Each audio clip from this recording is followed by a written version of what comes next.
Hello students, आज हमारा topic है टिश्यू। और टिश्यू में हम पढ़ेंगे कि टिश्यू क्या होते हैं, किस टाइप के टिश्यूज होते हैं।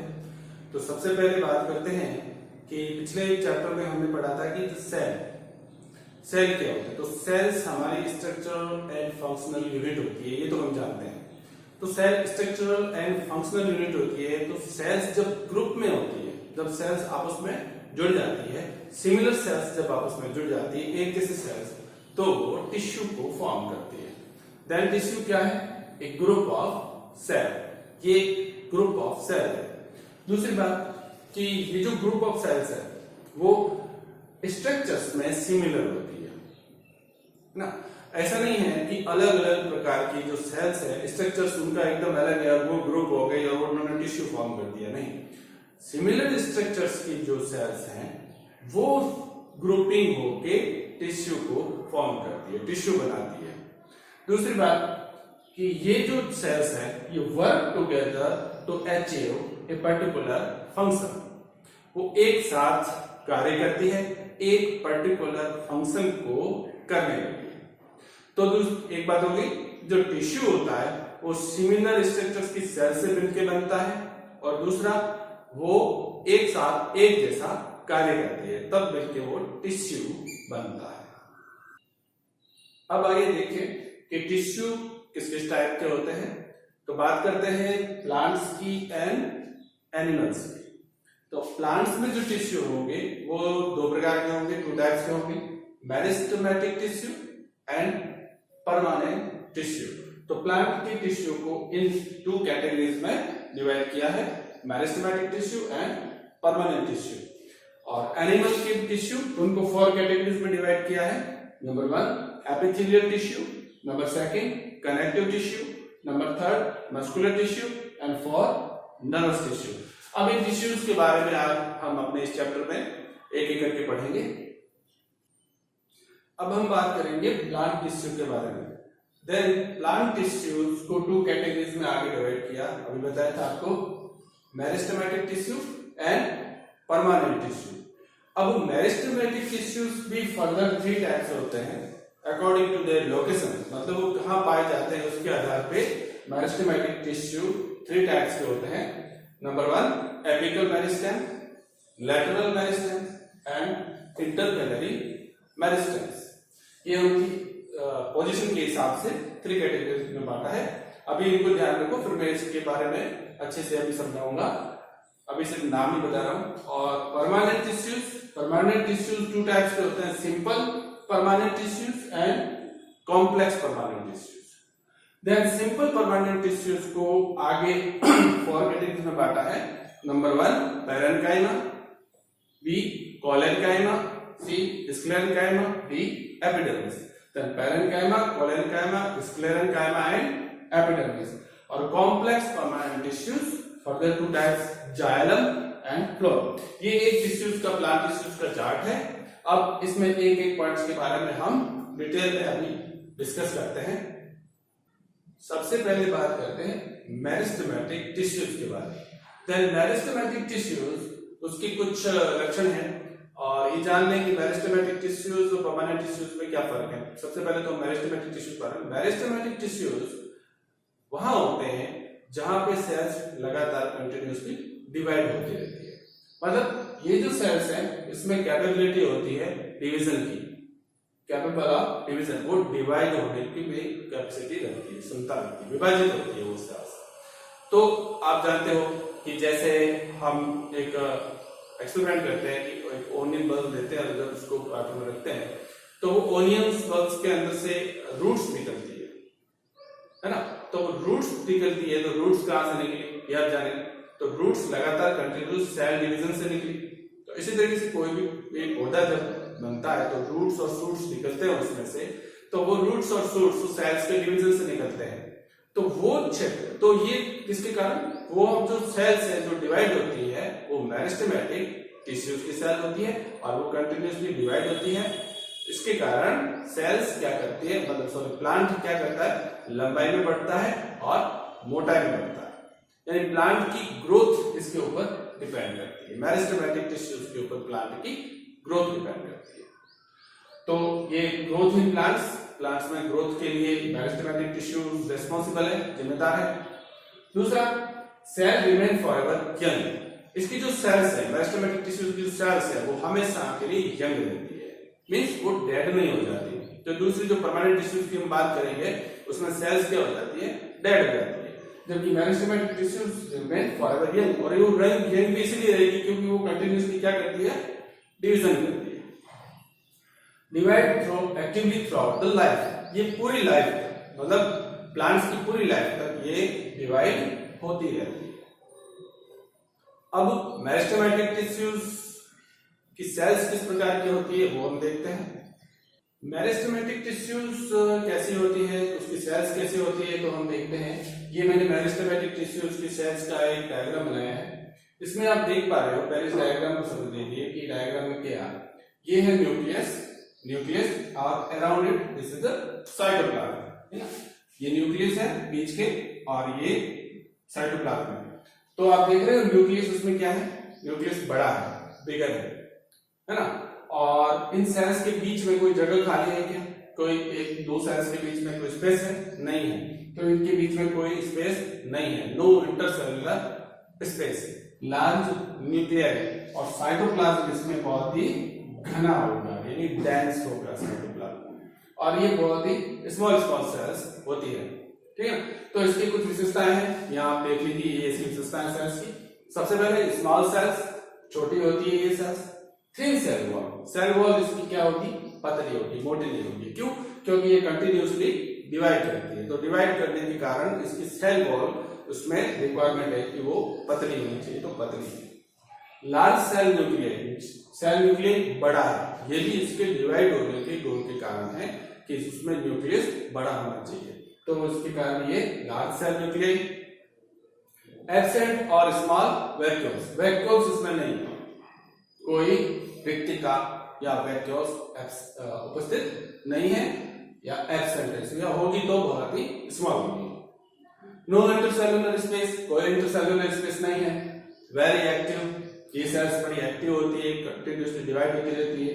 और डेंस साइटोप्लाज्म इसमें घना होता है, डेंस होता है, ये भी विशेषता इसके डिवाइड होने के गुण के कारण होती है। तो ये मेरिस्टेमेटिक टिश्यू सेल्स की विशेषता है। मेरिस्टेमेटिक टिश्यूज के बारे में हम इसकी लोकेशन के आधार पर जहां ये पाई जाती है, 3 टाइप्स की होती है जो हमने पहले भी डिस्कस की, apical meristems, lateral meristems and intercalary meristem. तो ये जो डिवाइडेशन है ये इनकी लोकेशन के आधार पे है, बेस्ड ऑन लोकेशन, ये कहां पाई जाती है। अब ये एक बात करते हैं, ये जो फिगर है ये एक रूट्स या शूट्स के टिप्स है, ठीक है ना। तो ये उसकी संरचना है, उसमें हम देखते हैं कहाँ ये जो प्लांट्स के रूट्स उसमें कहाँ पाई जाती है। तो सबसे पहले बात करते हैं एपिकल मेरिस्टेम्स। एपिकल मेरिस्टेम्स जो रूट्स या शूट्स होती है उसकी टिप्स के ऊपर पाई जाती है, टिप्स के ऊपर, ताकि ये जब डिवाइड होते हैं तो ये लंबाई में वृद्धि करे, लंबाई में बढ़ती है। तो ये इसके कारण रेस्पॉन्सिबल है, एपिकल मेरिस्टेम्स के कारण। यहाँ पे सेल्स डिवाइड होती रहती है और इंक्रीज इन लेंथ को इंक्रीज करती है। ओके, ये पाई जाती है apical meristems roots and shoots के टिप्स के ऊपर। सेकंड हम बात करते हैं lateral meristems. The lateral meristems, इसका दूसरा नाम कैम्बियम भी है। ये लेटरल मेरिस्टेम्स जो प्लांट्स है उसके जो स्टेम है उसमें क्या है, पार्श्व में, लेटरल साइड में ये पाई जाती है, लेटरल साइड में पार्श्व में पाई जाती है। और इसके कारण प्लांट्स की गिर्थ मोटाई बढ़ती है, साइड से मोटा होना शुरू होता है ना। तो ये मेरिस्टेम है lateral meristems. Third, intercalary meristems. Intercalary meristems पाई जाती है इंटरनोड्स में। नोड्स और इंटरनोड्स वो होते हैं जहां पे शाखाएं निकलती है, तो वहां पे नोड से ही शाखा निकलती है। तो नोड्स के बीच की जो इंटरनोड्स है उस इंटरनोड्स में इंटरकैलरी मेरिस्टेम्स पाई जाती है। और ये इंटरनोड की लंबाई करती है, ये दो नोड्स हैं, उन नोड्स के बीच की इंटरनोड्स को ये बढ़ाती है। और ये कहां पाई जाती है, जहां पे पत्तियां लगी हुई होती है, लीव्स के बेस में ये इंटरकैलरी मेरिस्टेम्स पाई जाती है। तो इस प्रकार से मेरिस्टेमेटिक टिश्यूज हो गया पूरा कंप्लीट। आपको समझ में आ गया होगा कि मेरिस्टेमेटिक टिश्यूज क्या होते हैं, एक्टिव होते हैं, डिवाइड करते हैं और ग्रोथ के लिए रेस्पॉन्सिबल है, वो ग्रोथ करते हैं। और थर्ड 3 कैटेगरी में apical, lateral and intercalary.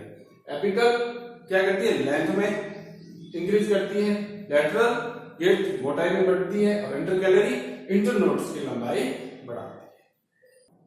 Permanent tissues, अब परमानेंट टिश्यूज की बात करते हैं। तो प्लांट में परमानेंट टिश्यूज क्या होते हैं और कैसे बनते हैं। तो परमानेंट टिश्यूज जब उसका फॉर्मेशन होता है, तो अभी हमने जो मेरिस्टेमेटिक टिश्यूज के बारे में पढ़ा कि मेरिस्टेमेटिक टिश्यूज क्या करते हैं कि लगातार सेल्स को डिवाइड करते हैं, वो वेरी एक्टिव होता है। लेकिन जो डिवाइड होने के बाद में मेरिस्टेमेटिक टिश्यूज से सेल्स डिवाइड हो गए, उसके बाद में वो सेल्स अपनी डिवाइड होने की एबिलिटी को लूज कर देते हैं। डिवाइड होने की एबिलिटी उसकी खत्म हो जाती है। अब आगे वो सेल डिवाइड नहीं होती है और वो सेल स्पेशलाइज्ड हो जाती है, उसमें कुछ चेंजेस हो जाते हैं जो परमानेंटली हो जाते हैं।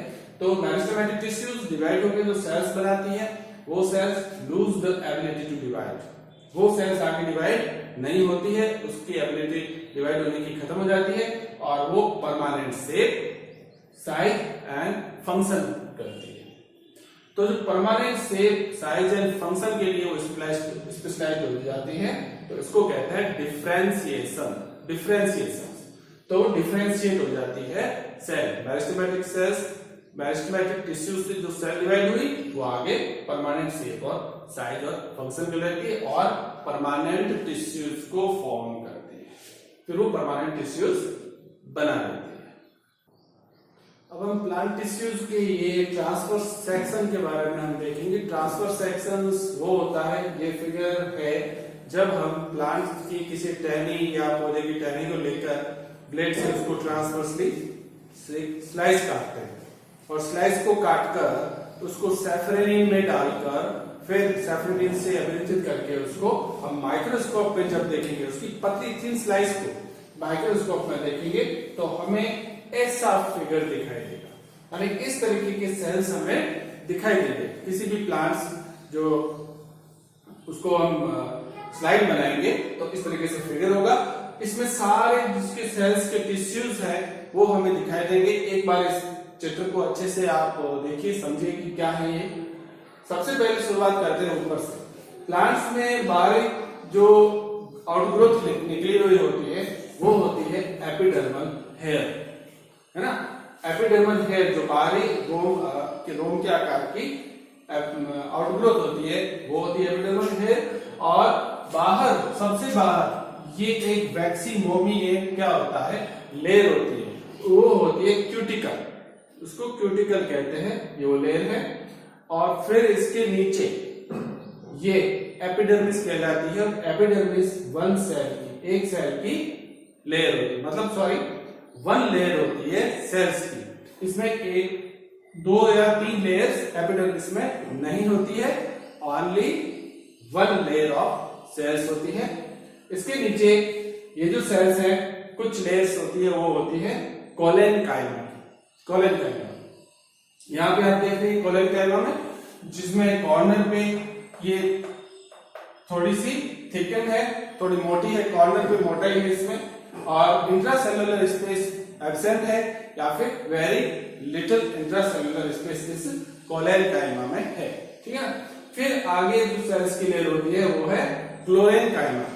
ये क्लोरेनकाइमा जब इसमें क्लोरोफिल प्रेजेंस रहती है सेल में तब इसको कहते हैं क्लोरेनकाइमा। ये पैरेनकाइमा का ही ग्रुप है। अब इसके नीचे पैरेनकाइमा के जो सेल्स हैं वो देख रहे हैं आप, पैरेनकाइमा से ये लूजली पैक्ड है, यानी कि ये एक कॉम्पैक्ट रूप से पैक्ड नहीं है, लूजली है, अरेंज है और इनके बीच में इंट्रासेलुलर स्पेस भी है। इंट्रासेलुलर स्पेस आपको स्पष्ट दिखाई दे रहा है इसमें। तो ये पैरेनकाइमा की सेल्स है, ये डिवाइड होती है सेल्स। इसके नीचे ये जो है एंडोडर्मिस, एंडोडर्मिस से नीचे यहाँ पे जो सेल्स शुरू होती है वो वास्कुलर बंडल्स की सेल्स शुरू होती है। तो ये जो लेयर है ये एंडोडर्मिस कहलाती है, जो वास्कुलर बंडल को, इस वास्कुलर बंडल को घेरे रहती है, एंडोडर्मिस। इसके नीचे जो सेल है वो है स्क्लेरेनकाइमा।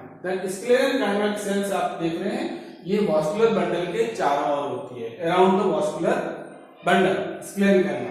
और स्क्लेरेनकाइमा की सेल्स में आप देखिए बिल्कुल कॉम्पैक्ट रूप से तो आपस में जुड़ी हुई है और इस सेल के बीच में कोई इंट्रासेलुलर स्पेस नहीं है। इसमें लिग्निन के कारण ये इसकी मोटाई हो रखी है और ये सेल्स डेड है। स्क्लेरेनकाइमा की सेल्स डेड सेल्स होती हैं। इसके नीचे ये वॉस्कुलर बंडल्स की सेल्स है, ये फ्लोएम के बीच में कैम्बियम और फिर ये वाली ये जाइलम है, जाइलम ऊपर फ्लोएम, ये कैम्बियम और ये जो सेल्स है ये पिथ सेल्स कहलाती है। तो इस प्रकार से ये पूरा स्ट्रक्चर से ये सेल्स पाई जाती है। इसे आप ध्यान में रखना, याद रखना। इसमें मैं बता दूं आपको कि ये जो सेल्स है एपिडर्मल हेयर से लगा के स्क्लेरेनकाइमा, ये सिंपल परमानेंट टिश्यूज में शामिल होती है। ये जो लेयर्स हैं ये सिंपल परमानेंट टिश्यूज के हैं और ये कॉम्प्लेक्स परमानेंट टिश्यूज बनाते हैं। अब हम सिंपल परमानेंट टिश्यूज में कुछ बात करते हैं। सेल्स कौन कौन सी होती है, कौन कौन से टिश्यूज होते हैं। तो सबसे पहला हम लेते हैं पेरेन्काइमा। पेरेन्काइमा सेल्स जो है वो किसी स्पेशलाइज्ड रोल्स में कोई कन्वर्ट नहीं हो रखी होती है, तो ये रिलेटिवली अनस्पेशलाइज्ड सेल होती है। दूसरी, इसकी जो सेल वॉल है वो पतली होती है, थिन होती है, then thin cell wall. Third, ये लिविंग सेल है, ये डिवाइड भी होती है। फोर्थ, इसमें लार्ज इंटरसेलुलर स्पेस पाया जाता है, लार्ज इंटरसेलुलर स्पेस है ना, उन दो सेल्स के बीच में जगह ज्यादा होती है और ये लूजली अरेंज्ड होती है। लूजली अरेंज मतलब ज्यादा एकदम कॉम्पैक्ट अरेंज नहीं होती है, ढीली ढीली लूजली अरेंज सेल होती है। और इसका जो मेन कार्य है जनरली ये क्या करती है, फूड स्टोर करने का कार्य करती है। तो ये पेरेन्काइमा टिश्यूज की बात हो गई है। देन पेरेन्काइमा टिश्यूज आगे टू टाइप्स का होता है, क्लोरेन्काइमा और एरेन्काइमा। देन क्लोरेन्काइमा वो होती है जिसमें वो सेल जिसमें क्लोरोफिल पाया जाता है। देन पेरेन्काइमा सेल ही होती है लेकिन उसमें क्लोरोफिल प्रेजेंस होने के कारण उसको क्लोरेन्काइमा कहते हैं। और एरेन्काइमा सेल्स में क्या होता है कि जो सेल्स के बीच में लार्ज एयर कैविटीज होती है, उसमें जगह काफी खाली जगह ज्यादा होती है। मोस्टली ये जो एरेन्काइमेटस सेल्स हैं वो एक्वाटिक प्लांट्स में पाए जाते हैं, जहां पे वो क्या करते हैं, लार्ज एयर कैविटी होने के कारण वो जो प्लांट्स हैं वो फ्लोट कर पाते हैं, पानी में तैर पाते हैं। अगला हमारा टिश्यू है collenchyma. Then collenchyma cells also living cells, ये भी लिविंग सेल्स होती हैं, डेड सेल नहीं होती हैं, डिवाइड भी हो सकती है। और ये जो सेल्स है ये इलांगेटेड होती है, ऊर्ध्वाधर तो लंबी होती है, इसलिए इसको लंबाई के कारण इसको इलांगेटेड सेल्स भी कहते हैं। और ये जो सेल्स है कोलेनकाइमा सेल्स, ये cell irregularly thickened at the corner, यानी कि उसकी जो कॉर्नर है उस पर वो थिकनेस जो जमा हो जाता है, थिकनेस वो इरेगुलरली थिकेंड होती है, यानी मोटाई वो इरेगुलरली एक समान मोटाई उस सेल्स की नहीं होती, कॉर्नर पे वो ज्यादा मोटी होती है। और ये वेरी लिटिल इंट्रासेलुलर स्पेस, इनके बीच में इंट्रासेलुलर स्पेस बहुत ही थोड़ा होता है, कम होता है। और ये जो सेल्स हैं ये मैकेनिकल सपोर्ट और फ्लेक्सिबिलिटी देती है प्लांट्स को। आपने देखा होगा जो क्लाइंबर्स जो होते हैं, जो प्लांट होते हैं जो ऊपर चढ़ते हैं, लताएं वगैरह होती है, पेड़ या लताएं जो लिपट कर किसी तने या शाखा से लिपट कर ऊपर चढ़ती है, तो उनके जो टेंड्रिल्स आपने देखे होंगे, तो वो टेंड्रिल्स में जो फ्लेक्सिबिलिटी आती है, यानी वो मुड़ने के बावजूद भी वो ब्रेक नहीं होता, तो वो इस कोलेनकाइमा टिश्यू के कारण ही हो पाता है। यानी कोलेनकाइमा टिश्यू मैकेनिकल सपोर्ट देती है, उसको ब्रेक होने से बचाती है, उसको फ्लेक्सिबिलिटी देती है, मुड़ने में फ्लेक्सिबिलिटी प्लांट्स को कोलेनकाइमेटस टिश्यू के कारण ही आता है। नेक्स्ट हमारा जो टिश्यू है वो है स्क्लेरेनकाइमा। देन स्क्लेरेनकाइमा जो सेल्स है वो सेल्स प्लांट्स को हार्ड एंड स्टिफ बनाती है, कड़ा और मजबूत जो प्लांट्स बनता है वो स्क्लेरल काइमेटस सेल्स के कारण बनती है। ये जो सेल्स है वो डेड होती है, cells are dead of this tissue.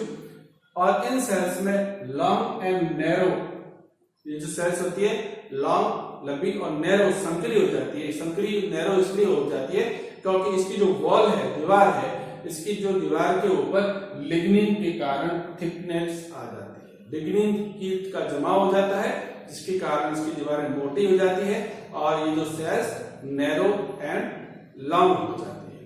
तो ये स्क्लेरल काइमेटस सेल्स है जो क्या करती है, स्ट्रेंथ प्रोवाइड करती है। प्लांट्स को क्या प्रोवाइड करती है, स्ट्रेंथ, मजबूती आती है प्लांट्स में स्क्लेरल काइमेटा के कारण, है ना। अब ये जो स्क्लेरल काइमेटस जो टिश्यूज है मोस्टली ये वास्कुलर बंडल के चारों अराउंड ये पाई जाती है। दूसरी ये जो सेल्स है स्क्लेरल काइमेटस सेल्स है वो जो लीव्स की वेन उसमें भी ये पाई जाती है। सीड्स एंड नट्स की जो हार्ड कवरिंग है उस हार्ड कवरिंग भी स्क्लेरल काइमेटस सेल्स के कारण ही होती है। नेक्स्ट हमारा टिश्यू है एपिडर्मिस।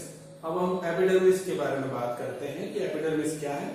तो सबसे पहले उस फिगर में ट्रांसफर सेक्शन फिगर में आपने देखा होगा सबसे जो बाहरी परत है, जो लेयर है सेल्स की, वो कहलाती है एपिडर्मिस। जो वन लेयर से सिर्फ ओनली वन लेयर होती है सेल्स की। Then outermost layer of the cell is epidermis, सबसे बाहर की।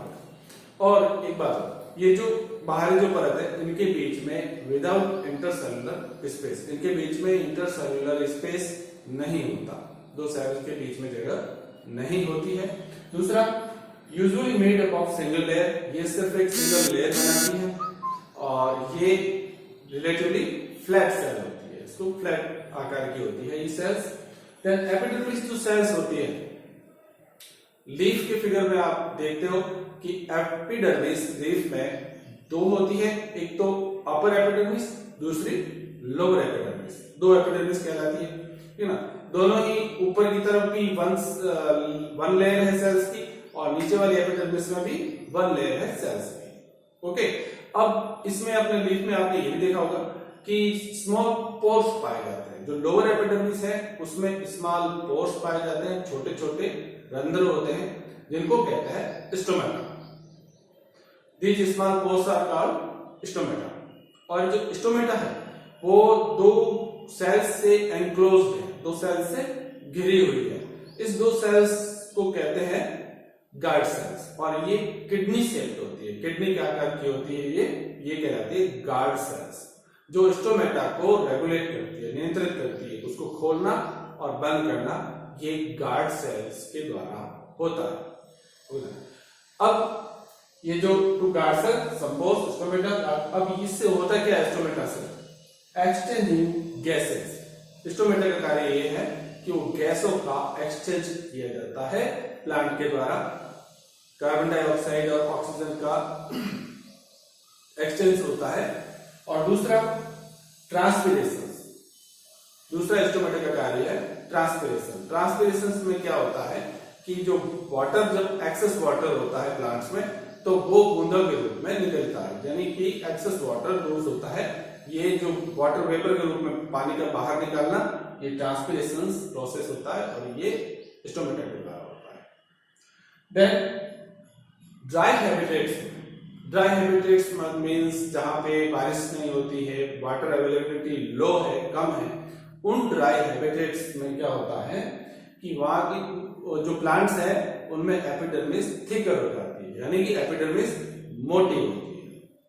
और थिकर होने से क्या होगा कि जो वाटर लॉस होगा वो मिनिमम होगा, जो प्लांट के अंदर का जो वाटर है वो कम से कम बाहर निकलेगा। और उनके ऊपर एक वैक्सी वाटर रेजिस्टेंस लेयर होती है। वैक्सी वाटर रेजिस्टेंस लेयर को कहते हैं क्यूटिकल।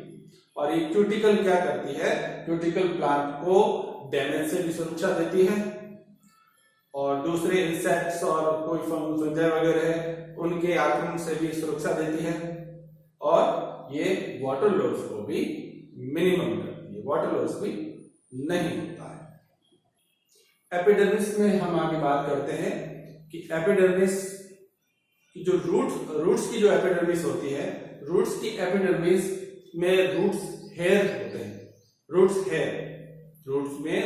की एपिडर्मिस से रूट्स हेयर निकले हुए होते हैं, और इन हेयर के कारण क्या होता है, इस हेयर के कारण उसका जो वाटर एब्जॉर्प्शन का जो सरफेस एरिया है वो बढ़ जाता है। सरफेस एरिया मतलब बाहरी सतह, है ना। तो हेयर ज्यादा होंगे तो उसकी बाहरी सतह ज्यादा हो जाएगी, बढ़ जाएगी, और बाहरी सतह ज्यादा हो जाएगी तो ज्यादा से ज्यादा वो वाटर एब्जॉर्ब कर पाएंगे।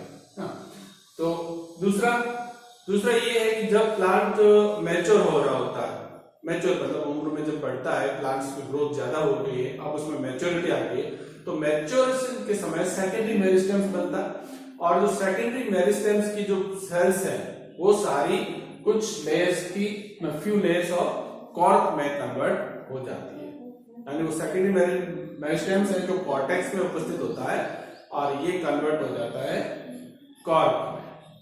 कॉर्क सेल्स क्या होती है, ये आपने देखा होगा, पेड़ की छाल जो बार्क होती है ना, तो वो कॉर्क से बनती है, वो उसको कॉर्क ही कहते हैं। देन कॉर्क सेल्स होती है, डेड सेल्स होती है, ये मृत सेल्स होती है। दूसरा, ये कॉम्पैक्टली अरेंज्ड होती है। कॉम्पैक्टली अरेंज का मतलब है ये एक दूसरे से ज्यादा पास जुड़ी हुई होती है, कॉम्पैक्टली अरेंज होती है, और इनके बीच में विदाउट इंटरसेलुलर स्पेस, कोई इंटरसेलुलर स्पेस नहीं होता है ना। और दूसरी बात, एक सब्सटेंस है जिसका नाम है सुबेरिन, तो ये सुबेरिन उसकी वॉल में जमा होता है, डिपॉजिट होता है, और सुबेरिन के कारण जो उसकी वॉल है वो वॉल कैसी हो जाती है, गैसेज और वाटर के लिए इम्पल्सिव हो जाती है, गैसेज और वाटर उससे नहीं लीच हो पाते। तो इस तरीके से आपने एपिडर्मिस तक पढ़ा। तो यहां तक हमारा ये सिंपल परमानेंट टिश्यूज पूरा होता है। अब हम देखेंगे कि कॉम्प्लेक्स परमानेंट टिश्यूज क्या है। बात करते हैं कॉम्प्लेक्स परमानेंट टिश्यूज के बारे में। कॉम्प्लेक्स परमानेंट टिश्यूज क्या होता है, ये more than one type of cells से मिलकर बने होते हैं, यानी सेल्स जब ज्यादा मैच्योर हो जाती है फिर उसमें चेंजेस आ जाते हैं, और वो जो सेल्स हैं वो एक से ज्यादा प्रकार की सेल्स से मिलके बना होता है वो टिश्यू, है ना। उसमें एक टाइप की सेल्स नहीं होती, जैसा भी अभी हमने पढ़ा, जैसे जाइलम एंड फ्लोएम में हम पढ़ेंगे इसके बारे में कि उसमें अलग अलग टाइप की सेल्स मिलके वो टिश्यू बनाती है। दूसरा, coordinate to perform common functions. वो कॉमन फंक्शन, एक सामान्य कार्य को करने के लिए, कॉमन फंक्शन को करने के लिए वो आपस में कोऑर्डिनेट करती है, मींस सहयोग करती है। ओके, एग्जांपल है हमारे सामने xylem and phloem. Xylem and phloem ये दोनों परमानेंट टिश्यू है, कॉम्प्लेक्स परमानेंट टिश्यू है। तो जाइलम में भी अलग अलग सेल्स है, आपस में ट्रैकेट्स वेसल्स आदि, वो अभी हम जाइलम में पढ़ेंगे, एंड फ्लोएम में भी। तो ये दोनों जो टिश्यू है, जाइलम एंड फ्लोएम, ये दोनों कंडक्टिंग टिश्यू है। कंडक्टिंग टिश्यूज है, ये लाने ले जाने का कार्य करते हैं। हम पढ़ेंगे कि जाइलम वाटर एंड मिनरल्स को ट्रांसपोर्ट करता है, एंड फ्लोएम फूड को ट्रांसपोर्ट करता है, जो हम आगे आपको पढ़ेंगे। और दूसरा, कॉन्स्टिट्यूटिव वास्कुलर बंडल। तो ये जो दोनों टिश्यू है, जाइलम एंड फ्लोएम, ये दोनों क्या बनाते हैं, वास्कुलर बंडल बनाते हैं। अभी जो सेल्स का जो डायग्राम हमने ट्रांसपोर्ट सेक्शंस वाला देखा था, और तो उसमें क्या सबसे लास्ट में जाइलम एंड फ्लोएम और वास्कुलर बंडल बने हुए थे। ज्यादातर प्लांट्स में वास्कुलर बंडल एक रिंग के रूप में होते हैं, और मैच्योर होने पर वो आपस में जुड़ जाते हैं, और पहले ऐसे अलग अलग रिंग में ये अरेंज रहते हैं। तो ये कॉम्प्लेक्स परमानेंट टिश्यूज के बारे में। कॉम्प्लेक्स परमानेंट टिश्यू में हम बात करेंगे जाइलम के बारे में। तो जाइलम में क्या क्या होता है, तो ये आप देख लीजिए। जाइलम में ट्रैकेट्स होता है, vessels, xylem parenchyma and xylem fibres. Tracheids, vessels, xylem parenchyma and xylem fibres, ये चार अलग अलग टाइप के सेल्स होते हैं। तो जब मैंने पहले का बताया आपको कि कॉम्प्लेक्स परमानेंट टिश्यूज में क्या होता है कि अलग अलग टाइप की सेल्स होती है, वो आपस में कोऑर्डिनेट करके फंक्शन करती है। तो ये अलग टाइप की सेल्स होती है, जिसमें ट्रैकेट्स एंड वेसल्स होती है। इनकी जो दीवार होती है, वॉल होती है, वो थिक होती है, मोटी होती है ना। और ये दोनों ही डेड सेल्स होती है और दोनों ही ट्यूबुलर स्ट्रक्चर्स होती है। ट्यूबुलर स्ट्रक्चर्स मतलब ट्यूब समान होती है। ट्रैकेट्स और वेसल्स है वो परफोरेटेड प्लेट होती है, छिद्राकार प्लेट होती है, ऊपर ट्यूब की समान, ऊपर उसमें छेद होते हैं प्लेट दोनों तरफ। स्तरपुकार होती है, ऊपर से नैरो बंद होती है, दोनों में एक फर्क है ना। और दोनों ही परफोरेटेड होती है, छिद्राकार होती है। अब ये दोनों ही ट्रैकेट्स और वेसल्स हैं, ये दोनों क्या काम करते हैं? ये transport water and minerals vertically. तो इनके द्वारा वाटर एंड मिनरल्स का ट्रांसपोर्टेशन होता है वर्टिकली। ओके ना। अब जाइलम पैरेन्काइमा की बात करते हैं। तो जाइलम में जाइलम पैरेन्काइमा है वो स्टोर फूड स्टोर करने के लिए यूज होता है। और जाइलम फाइबर इसमें सपोर्टिव होते हैं, इस फंक्शन में ये सहयोग करते हैं, सपोर्टिव नेचर के होते हैं। फ्लोएम की देन फ्लोएम में क्या क्या पाए जाते हैं? कौन सेल होती है? Sieve cells, sieve tubes, companion cells, phloem fibre, phloem parenchyma, ये सारे पाए जाते हैं फ्लोएम में। फ्लोएम का कार्य होता है ट्रांसपोर्ट फूड ट्रांसपोर्टेशन का कार्य फ्लोएम का होता है। अब जो सीव सेल्स और सीव ट्यूब्स है, इसमें जो सीव ट्यूब्स हैं ये ट्यूबुलर होती है, नलिकाकार होती है। और इसकी जो वॉल होती है वो परफोरेटेड वॉल होती है, छिद्राकार वॉल होती है इसकी, ठीक है ना, ट्यूबुलर सीव ट्यूब्स। और इसके साथ जुड़ी हुई होती है कंपेनियन सेल्स। इनमें न्यूक्लियस नहीं पाया जाता, कंपेनियन सेल्स में न्यूक्लियस पाया जाता है जो इसको सीव ट्यूब्स को कंट्रोल करता है। तो वो किसमें? कंपेनियन सेल्स का ये कार्य है कि सीव ट्यूब्स को कंट्रोल करता है। आगे फ्लोएम फाइबर्स, ये डेड सेल्स होती है। इसके अलावा फ्लोएम फाइबर्स के अलावा बाकी जो फ्लोएम्स की सेल्स होती है वो लिविंग होती है। दूसरा फ्लोएम पैरेन्काइमा, इसमें पाया जाता है, ये भी जनरली स्टोर फूड का कार्य करते हैं। तो ये फ्लोएम है। फ्लोएम का कार्य क्या हो गया? Transportation food. इसी तरीके से हमारे प्लांट टिश्यू वाला चैप्टर पूरा होता है। प्लांट टिश्यू में आपने पढ़ा दो प्रकार के tissue, meristematic tissues and permanent tissues. Meristematic tissues में apical meristems, intercalary meristems and lateral meristems, ये आपने पढ़ा। और परमानेंट टिश्यूज में दो प्रकार के, simple permanent tissues and complex permanent tissues. Simple permanent tissues में पैरेन्काइमा, कोलेन्काइमा, स्क्लेरेन्काइमा और एपिडर्मिस आपने पढ़ा। और कॉम्प्लेक्स परमानेंट टिश्यू में जाइलम एंड फ्लोएम को पढ़ा आपने। जाइलम का काम क्या है? जाइलम का वाटर एंड मिनरल ट्रांसपोर्टेशन का कार्य है, जबकि फ्लोएम का फूड ट्रांसपोर्टेशन का कार्य है। पैरेन्काइमेटस सेल्स होती है सिंपल परमानेंट टिश्यू में, वो कैसी होती है? वो विभिजोतिक सेल बोलते हैं, जो डिवाइड होती रहती है, लिविंग सेल्स होती है। स्क्लेरेन्काइमेटस सेल्स होती है, उसमें लिग्निन का जमाव होता है, वो डेड सेल्स होती है। और कोलेन्काइमा कॉर्नर पे थिकन सेल्स होती है, जो प्लांट्स को मैकेनिकल सपोर्ट देती है, ठीक है ना। तो इस प्रकार से ये टिश्यू वाला चैप्टर हमारा पूरा होता है। अगला मेरा वीडियो होगा एनिमल टिश्यूज के बारे में, उसे देखने के लिए आप मेरे चैनल को सब्सक्राइब कीजिए। Thanks you.